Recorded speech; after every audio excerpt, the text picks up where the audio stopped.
मेरी प्यारी बहनों, आप बहुत समय से धूप में इंतज़ार कर रही हैं। सबसे पहले तो मैं आपका स्वागत करती हूँ इस सभा में और आप सबको बहुत बहुत धन्यवाद देती हूँ कि इतनी धूप में इतने समय से मेरा इंतज़ार कर रही हैं। मेरे प्यारे भाइयों, आप सबका भी इस सभा में बहुत बहुत स्वागत।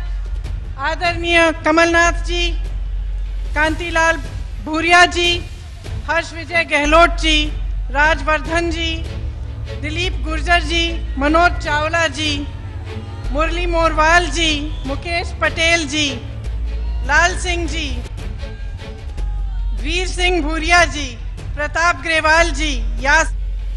मैं कह रही थी कि चुनाव के समय आमतौर से सब राजनीतिक पार्टियों के जो नेता हैं वो आपके सामने आकर प्रचार करती हैं और प्रचार में आमतौर से उनको ये बातें करनी चाहिए जिनसे आपका मतलब होता है। मतलब आपकी क्या समस्याएं हैं, किस तरह से उन समस्याओं को दूर करना चाहते हैं, आगे भविष्य में 5 सालों के लिए क्या करेंगे और पिछले 5 सालों के लिए उन्होंने आपके लिए क्या किया। लेकिन 2014 से लेकर 2019 से एक अजीब सा सिलसिला जारी हुआ है हमारे देश में, और वो ये है कि पूरे 5 सालों से सिर्फ प्रचार ही प्रचार चल रहा है और काम नहीं चल रहा। तो जब भी आप टीवी चलाएंगे या अखबार देखेंगे तो आपको बड़े बड़े प्रचार आपको के सामने किए जाएंगे कि आपको ऐसे लगेगा कि जाने इस देश में इतना विकास हो गया है 5 सालों में कि 60-70 सालों से इतना काम नहीं हुआ। लेकिन जितना प्रचार आप देखते हैं, इश्तिहार आप देखते हैं, बड़े बड़े उस पे प्रधानमंत्री जी की तस्वीरें होती हैं, बड़े बड़े ऐलान होते हैं। एक इश्तिहार मैंने देखा कि बिजली की बिल पर मारी तलवार, एक बार फिर मोदी सरकार। उसी दिन मैं उत्तर प्रदेश का दौरा कर रही थी और मुझे कई महिलाओं ने ये अपनी बिजली की बिल दिखाए और उन्होंने कहा, दीदी देखिए, हमारे घर में बिजली तो 2-3 घंटे आती है, हमारी 50,000 की 35,000 की बिलें आ रही हैं। तो एक तरफ एक झूठा प्रचार कि बिजली के बिल कटे जा रहे हैं और दूसरी तरफ एक असलियत कि बिजली के बिल बड़े बड़े आ रहे हैं जबकि बिजली ही नहीं आ रही है। तो ये जो फर्क है प्रचार में और असलियत में, आप अब 5 सालों से देखे आ रहे हैं। अब चुनाव आया तो प्रचार और भारी होने लग गया। मोदी जी कहने लग गए कि वो एक बहुत बड़े तपस्वी हैं और 50 सालों की उनकी तपस्या की उन्होंने, और 5 सालों में तपस्या द्वारा ही आपके लिए कितने बड़े बड़े काम किए हैं। लेकिन बहनों और भाइयों, तपस्या अहंकार को तोड़ती है। तपस्या क्रोध और नफरत का विनाश करती है। इनकी तपस्या ने अहंकार नहीं तोड़ा है। आज इस सरकार का अहंकार इतना बढ़ चुका है कि आपके बीच आने का एक ही माध्यम है, वो सिर्फ इस तरह से बड़ी बड़ी मीटिंगों में आपको भाषण देने आते हैं। लेकिन अपने ही क्षेत्र वाराणसी में, अपने ही संसदीय क्षेत्र में 5 सालों के अंदर उन्हें 5 मिनट का समय नहीं मिला कि वो एक भी गरीब के घर, एक भी किसान के घर जाएं और उनसे ये पूछे कि आपका हालचाल क्या है, आप कैसे जी रहे हैं, कि मेरा इतना बड़ा शासन है, मैं इतना शक्तिशाली हूँ, बताइए मैं आपके लिए क्या कर सकता हूँ, आपकी समस्याओं को दूर करने के लिए कौन सी तपस्या कर सकता हूँ। ये तो आपसे कभी नहीं पूछा इन्होंने, सिर्फ आकर आपको बड़े बड़े भाषण दिए हैं। तप करने वाले इंसान दर्दमंदों के दर्द पर अपनी सत्ता की इमारत नहीं बनाते। तप करने वाले इंसान आदिवासी बहन भाइयों की तपस्या का मजाक नहीं उड़ा सकते।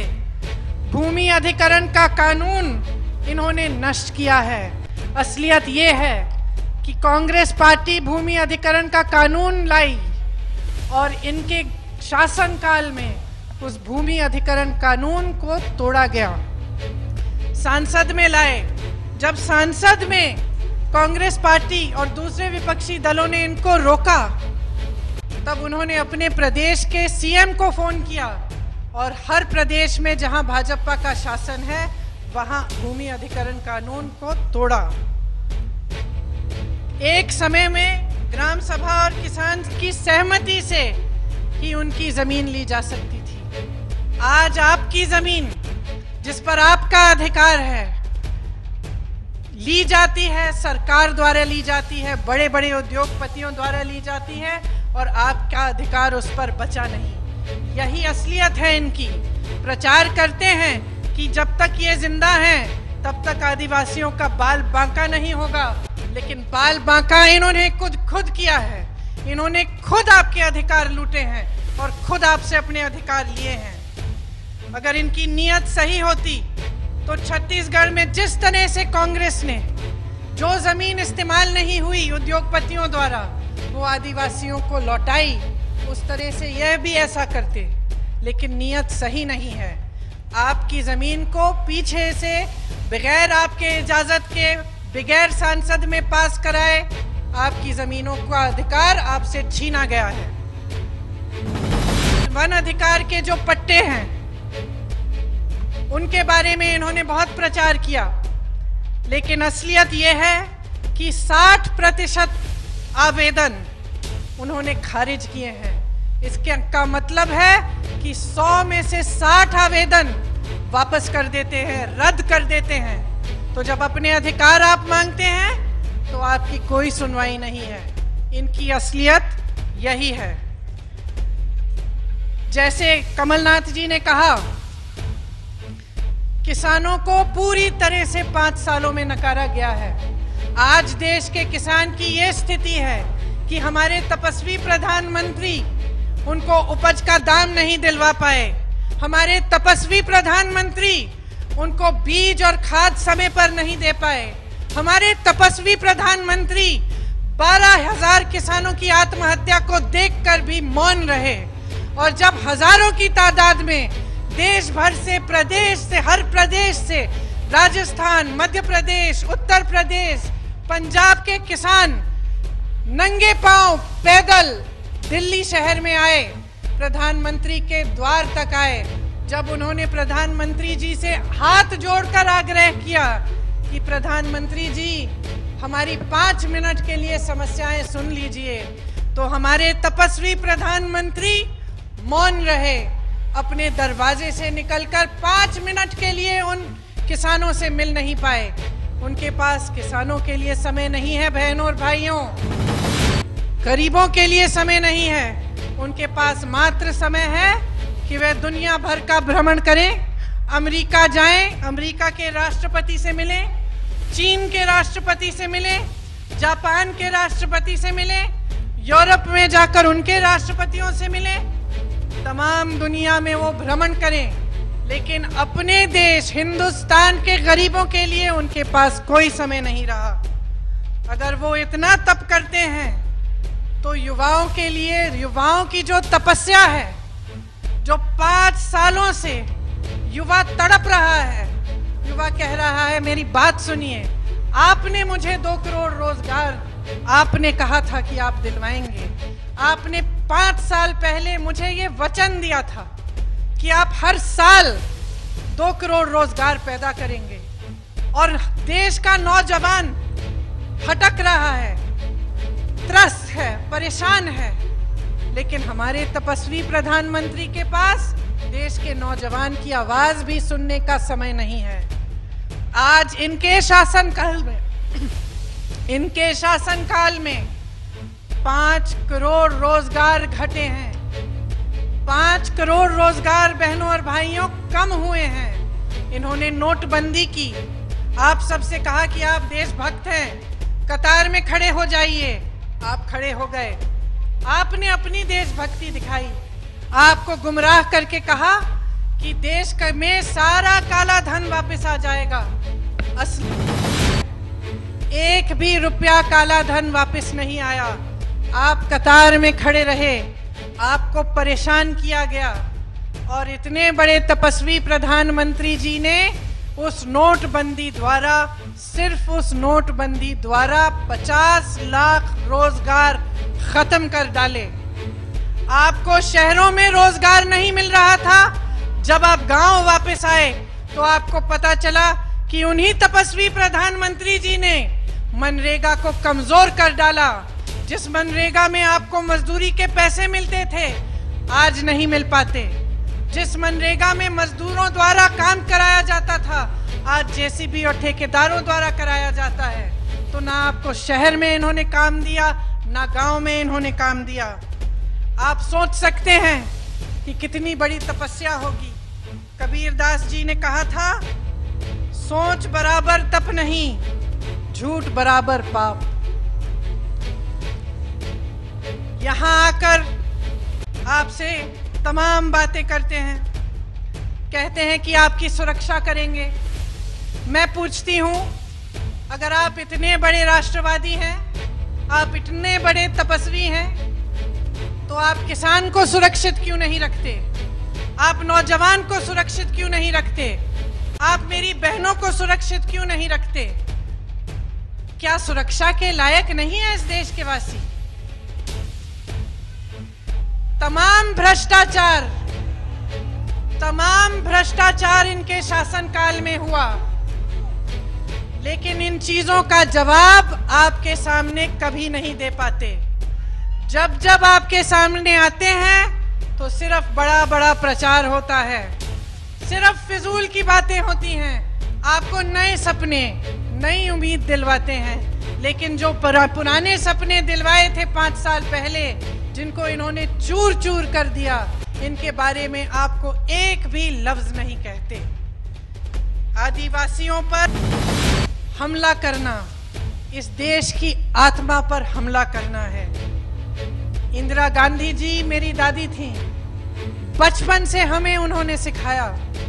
हमें कहती थी, जो भी आप आदिवासी उनको छोटे छोटे पुरस्कार देते थे, घर पे लाती थी, हमें दिखाती थी और हमें आपकी सभ्यता, आपकी संस्कृति के बारे में सिखाती थी। मुझे अच्छी तरह याद है कि वह हमेशा कहती थी कि जो आपकी संस्कृति है, जंगल, जानवर, जमीन से जो आपका जुड़ाव है, जिस तरह से आप जमीन, जंगल, जानवरों की रखवाली करते हैं, उससे पूरी दुनिया को सीखना चाहिए। वो हमेशा कहती थी कि सबसे आधुनिक सोच जंगल, जानवरों और जमीन के प्रति आदिवासियों की ही सोच थी कि किस तरह से आप उनकी रक्षा करके इंसानियत की ही रक्षा करते हैं। तो ये बातें मुझे बचपन से याद हैं। इसीलिए मैं इंदिरा जी की पोती हूं और आज आपके सामने खड़े होकर आपसे एक आग्रह करना चाहती हूं। मैं आपसे कहना चाहती हूं कि आप पूरी तरह से जागरूक बन जाइए। आपको गुमराह करने की कोशिश हो रही है, आपका राजनीतिक इस्तेमाल हो रहा है और 5 सालों के लिए आपका निरादर किया गया है, आपको नकारा गया है। आज चुनाव आ रहे हैं तो बड़े बड़ी बातें हो रही हैं मंच से, और जिस मंच पे बैठे हुए नेता हैं, जो भी नेता हैं, चाहे मैं हूं, चाहे सीएम साहब हैं, चाहे भूरिया जी हैं, या चाहे भाजपा के तमाम नेता और प्रधानमंत्री हैं, जितने भी नेता इस मंच पे बैठते हैं, आपके सामने प्रचार करने आते हैं, उन सबको आपने बनाया है, उन सबको आपने मजबूती दी है। आपकी शक्ति के बिना किसी नेता की हिम्मत नहीं है कि वो आकर मंच पे खड़ा हो। इसीलिए मेरी बहनों और मेरे भाइयों, अपनी शक्ति को पहचानिए, बनिए। एक बहुत बड़ी जिम्मेदारी आ रही है आपके सामने। ये जो वोट है आपका, ये बहुत कीमती है, इसको व्यर्थ मत करिए।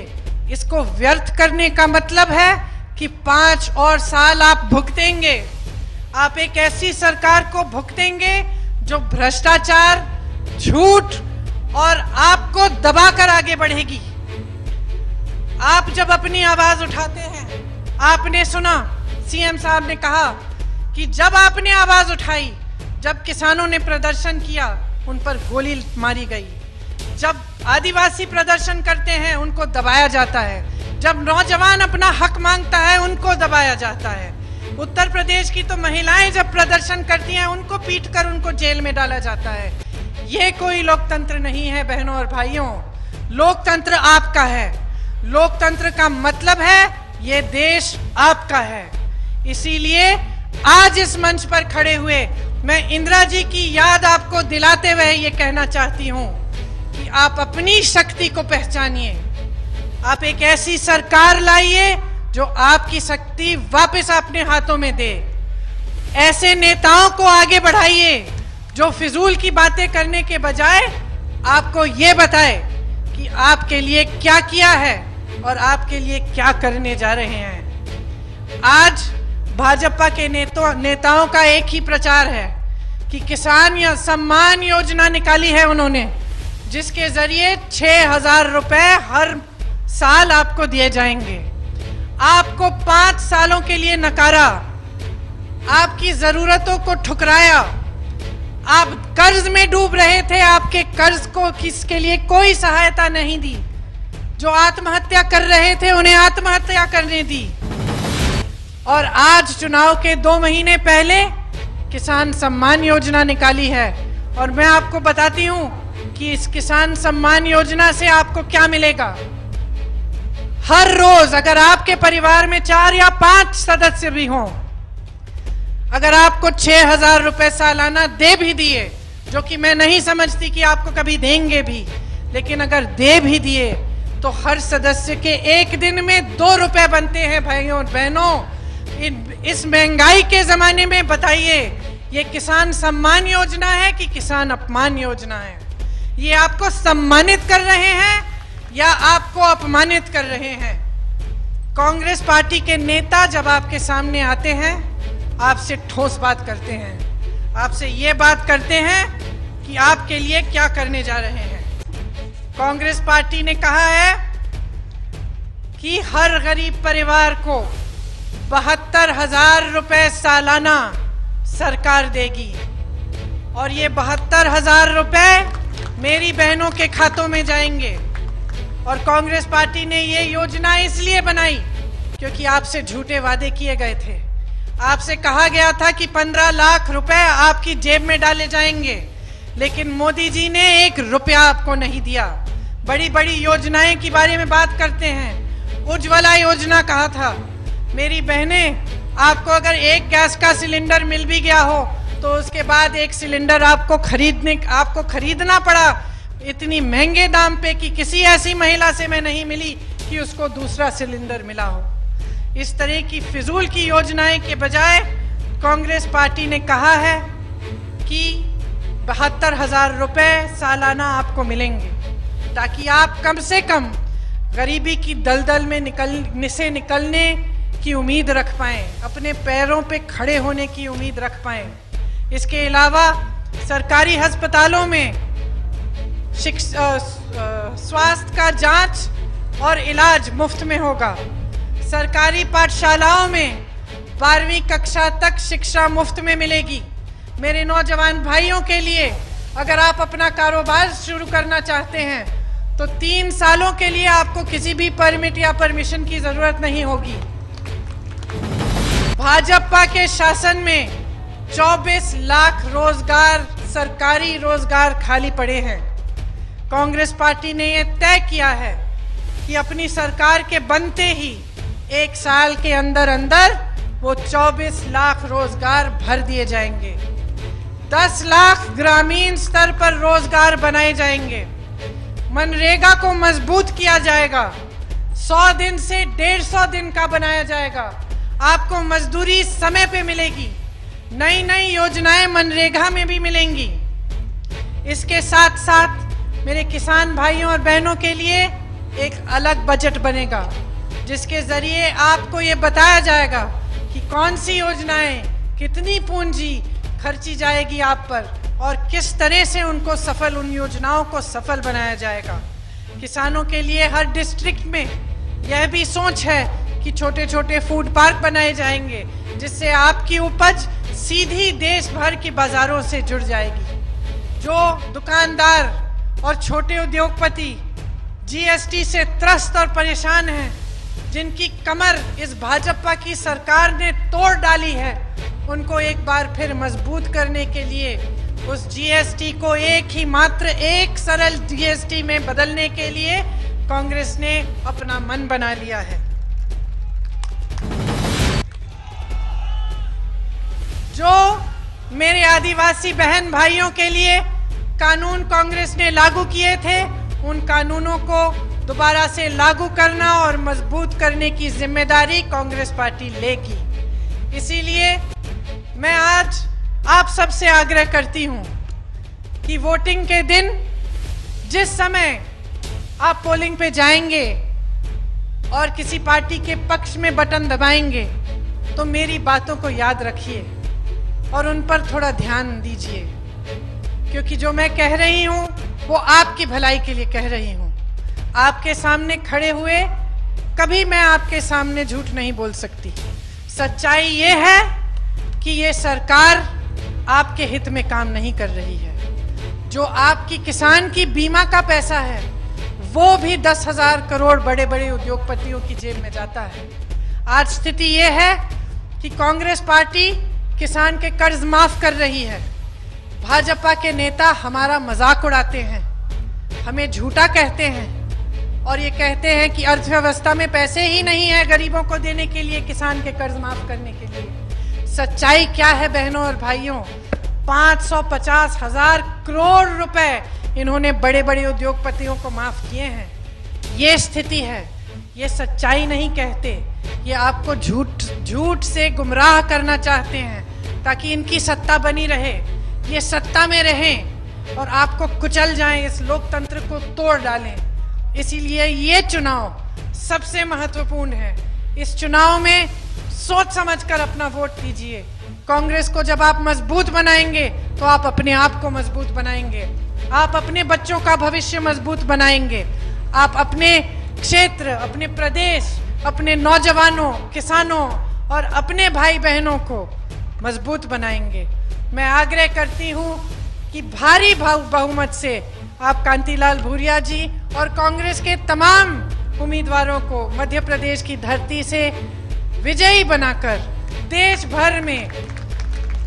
भर में ये ऐलान कीजिए कि ऐसा अब नहीं चलेगा, कि देशवासियों को एक ऐसी सरकार चाहिए जो जनता की हित में काम करे और जनता का आदर करे।